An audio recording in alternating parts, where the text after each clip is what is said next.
8.8 a little bit, pop this left side axle out and see if it's got 28 spline or 31 spline axles. The likelihood it's got 28, but somebody has been in the rear end before, and the stuff that people have put on this car in its history before I got it has been typically good stuff. So you never know, it might have 31 spline, and I don't want to order it, take it apart, and be like, well, I had it already. So I'm just gonna pop this left side axle out and see what we got.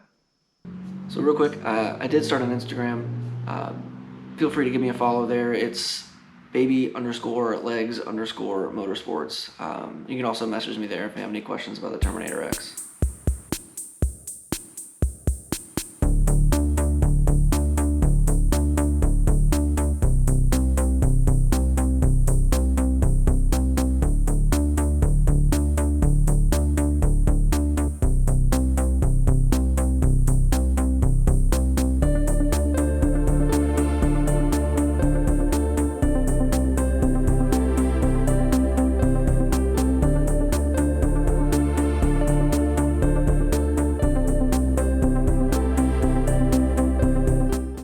Nothing's easy, is it?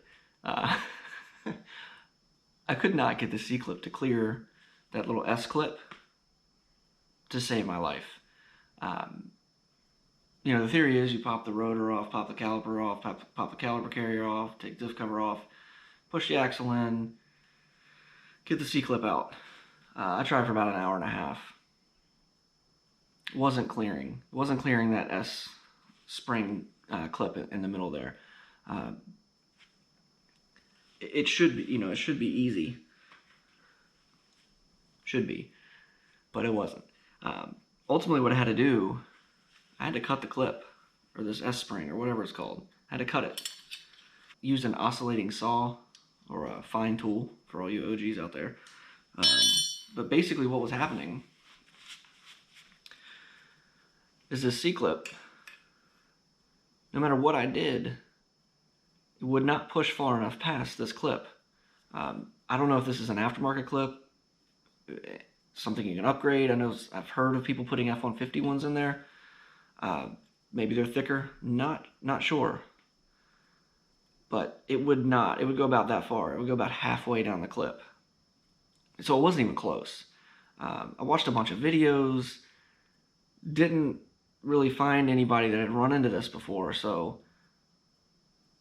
yeah, I'm just gonna, ultimately I wanted this to be part of the video of putting 31 spline axles in it, but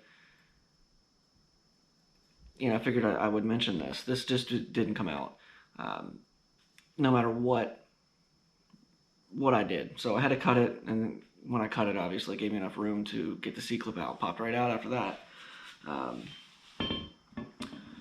But I finally did get them out, and they are 28 spline. So being that I got drag radials, I'm going to go 31 spline. I do know dead hooking, and these are harder on stuff. But I like the fact that you can just kind of have them on the car and drive wherever. I actually had them out in the rain. It was a light rain for the first time last weekend. And they did fine. I mean, you don't want to be stupid on them, but yeah, I was impressed. So even the fact that they're harder on the driveline stuff than a slick or a bias tire, I like them and I want to keep running them. So I'm going to do the smart thing and upgrade to 31 spline stuff. Peace of mind, and that way if I want to dump the clutch, I'll feel a little bit better about it. But yeah, sometimes it's not as easy as you think. I'm just going to go out in the garage real quick and pop an axle out and count the teeth.